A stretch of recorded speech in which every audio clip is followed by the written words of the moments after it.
Sir, ಇವತ್ತು ನಂದಿ ಸಕ್ಕರೆ ಕಾರ್ಖಾನೆಯಲ್ಲಿ ಇದು ಮೋಸ ಆಗ್ಯದ.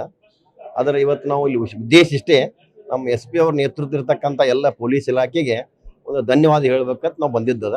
ಅದ್ರ ವಿಶೇಷ ಅಂದ್ರೆ ಈ ನಂದಿ ಸಕ್ಕರೆ ಕಾರ್ಖಾನೆ ಇದು ಭಾಳ ರೈತರ ಬೆವರಿನಿಂದ ಹುಟ್ಟಿದಂಥ ಸಕ್ಕರೆ ಕಾರ್ಖಾನೆ. ಯಾಕಂದ್ರೆ ನಮ್ಮ ಆ ಭಾಗದ ಒಬ್ಬರು BT ಪಾಟೀಲ್ ಅಂತಕ್ಕಂಥ ಒಬ್ಬರು ವಕೀಲರವರು ಆ ಭಾಗದಲ್ಲಿ ಭಾಳ ಪ್ರಭಾವಿ ನಾಯಕರಾಗಿ ಆ ಭಾಗದ ಭಾಳಷ್ಟು ಹಿರಿಯರು ಕರ್ಕೊಂಡು ಆ ಸಕ್ಕರೆ ಕಾರ್ಖಾನೆ ಹೆಂಗೆ ಕಟ್ಟಿದಾರೆ ಅಂದ್ರೆ 2,000 ರೂಪಾಯಿ ಶೇರ್ ಕಲೆಕ್ಟ್ ಮಾಡಿ ಕಟ್ಟುವಂಥ ಕೆಲಸ ಆಗಿತ್ತು.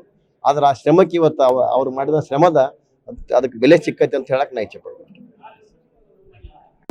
ಒಂದು SP ಅವರ ಕಚೇರಿಯಲ್ಲಿ ಏನೊಂದು ರೈತರ ಮತ್ತು ನಂದಿ ಸಕ್ಕರೆ ಕಾರ್ಖಾನೆ ಆಡಳಿತ ಮಂಡಳಿಯ ಒಂದು ಇದು ಸೇರಿದಂತ ಕಾರಣ ಏನಪ್ಪಾ ಅಂದ್ರ, ಇವತ್ತ ನಂದಿ ಸಕ್ಕರೆ ಕಾರ್ಖಾನೆ ಒಳಗ 2020ರಿಂದ 26ರ ಮಟ ಏನೊಂದು ಫೇಕ್ ಅಕೌಂಟ್ ತೆಗೆದು ಕಬ್ಬು ಬೆಳಿಲಾರ್ದ ಅವರು ಮತ್ತೊಬ್ಬರ ಅಕೌಂಟಿಗೆ ದುಡ್ಡನ್ನು ಹಾಕೋದು, ಸುಮ್ಮನೆ ಟನ್ ಎಷ್ಟು ಟನ್ ಅವ್ರ ಇಳದೈತೆ ಅಂತೇಳಿ ಫೇಕ್ ಅಕೌಂಟ್ ತೆಗೋದನ್ನ ಒಂದು 5-6 ಗುಂಪು, ಒಂದು 5-6 ಜನ ಸೇರಿ 2020ರಿಂದ 26ರ ಮಟ ಒಂದು ಸಹಕಾರಿ ರಂಗಕ್ಕೆ ಬಹಳಷ್ಟು ಹಾನಿ ಮಾಡಿದ್ರು ಅವರು.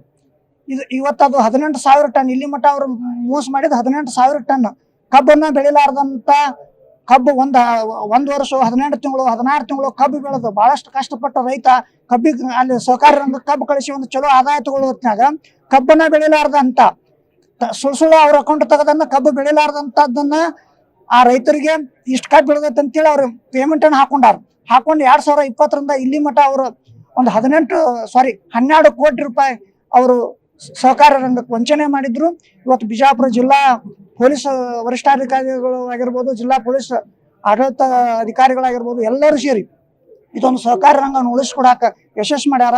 ಇದೇ ತರನಾಗಿ ಕರ್ನಾಟಕದಲ್ಲಿ ಸಾಕಷ್ಟು ಸಹಕಾರಿ ರಂಗಗಳ ಉಳಿಬೇಕಪ್ಪ ಅಂತಂದ್ರ ಈ ತರ ಎಲ್ಲೆಲ್ಲಿ ಮೋಸ ಆಕತಿ, ವಂಚನೆ ಆಕತಿ, ಇವತ್ತ ತಾವೆಲ್ಲರೂ ಎಚ್ಚೆತ್ಕೊಳ್ಬೇಕು.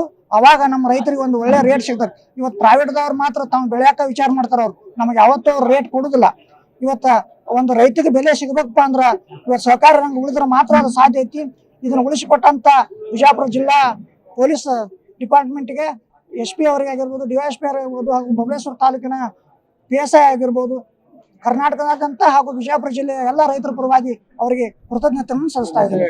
ಬಸವರಾಜ ರೆಡ್ಡಿ ಅಂತೇಳಿ, ಬಬಲೇಶ್ವರ ತಾಲೂಕಾ ರೈತ ಪರ ಹೋರಾಟಗಾರ.